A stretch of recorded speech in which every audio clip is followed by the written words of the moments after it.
Good morning, everybody. So we are back on the XR7 builds.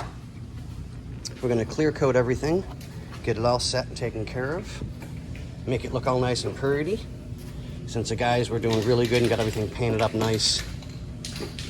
Yeah, it'll be nice when it's all done.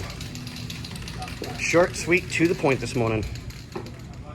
All right, so we have our first coat of clear on everything. I'll let this all dry. We'll get the second coat of clear on, let that dry, and then we'll flip everything over or find a way to hang it up so we can get the last bit on every piece. What do we say, Xander? And we're back again. We got our second coat on everything, and it's coming out really nice, guys. This is just gonna be a short, sweet one. We're kind of painting inside today, and I need to be able to breathe, so Bobby will fade this all into one video, and it'll look amazing, as always. All right, we'll see you guys in the next one.